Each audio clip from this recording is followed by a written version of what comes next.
নমস্কাৰ বন্ধু-বান্ধৱীসকল, বহু দিনৰ মূৰত ভাবিছোঁ এটা ভিডিঅ' বনাওঁ আৰু এতিয়া সময় হৈছে ৰাতিপুৱা মই একদম পোনপ্ৰথমতে আহিছোঁ গা পা ধুই মেলি বিচনাখন পাৰি ল'বলৈ।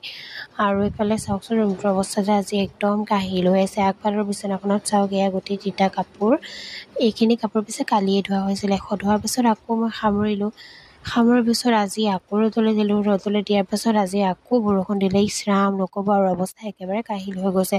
বৰষুণে আমাৰ এইফালে কিন্তু বিহু বৰকৈ দেখুৱাইছে দেই। এই কাপোৰ কানি শুকাবলৈ যে ইমান অসুবিধা হৈছে। আৰু এইফালে চাওকচোন, মই কম্বলখনো জাপি ল'লোঁ, মানে মই এতিয়াও কম্বল ল'বলৈ এৰা নাই। মই পিছে গৰমৰ দিনত ওলাওঁ, তাতে এতিয়া বৰষুণৰ বতৰ, ৰাম নল'ম নে আৰু কি কয়। এইফালে ধুনীয়াকৈ গাৰুকেইটাও জাপি মেলি লৈছোঁ। বিচনাখন পিছে বেয়া হৈ থকালৈকে ৰাতিপুৱা মনবোৰ ভাল লাগি নাথাকে। নিজৰ ৰুমটো যেতিয়া চাফ চিকুণ হৈ থাকে তেতিয়া মনবোৰ ভাল লাগে। আমি থকা জেগাখিনি যদি চাফ চিকুণ কৰি ধুনীয়াকৈ পৰিপাটি কৰি ল'ব পাৰোঁ, তাত থাকি মানে কিবা এটা ভাল লাগে, হয় নহয়? আৰু যেতিয়ালৈকে জেগাবোৰ লেতেৰা হৈ থাকে, অচিজিল হৈ থাকে, তেতিয়ালৈকে মনবোৰ পিছে একেবাৰে ভাল লাগি নাথাকে। সেইকাৰণে মই এতিয়া ধুনীয়াকৈ পোনপ্ৰথমে বিচনাখন পাৰি লৈছোঁ আৰু ওপৰত এখন ধুনীয়া বেডশ্বীট আনি থৈছিলোঁ, সেইখনো মই পাৰি দিছোঁ।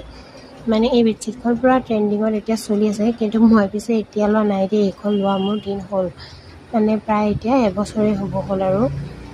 কিন্তু বৰ বেছি ইউজ কৰা নহয়, কেতিয়াবাহে কৰোঁ, কাৰণ এখন ঘৰতো বেডশ্বীটহে থাকে। আৰু এইফালে চাওকচোন, এই তিতা কাপোৰখিনি মই এতিয়া ধুনীয়াকৈ বাছি লৈছোঁ দেই। আৰু কাপোৰ কিছুমানৰ যে গোন্ধও আহি গৈছে, কি ক'ব আৰু। কাপোৰবিলাক এবাৰ ধুইছোঁ আকৌ গোন্ধাই যায়, কমফৰ্ট দিলেও মানে একেবাৰে লাভেই নোহোৱা হৈ গৈছে। তাৰপিছত আকৌ ধুবইলগীয়া হৈছে। কি যে কৰিব আৰু, চকল ধুওঁ নে নুধুওঁ।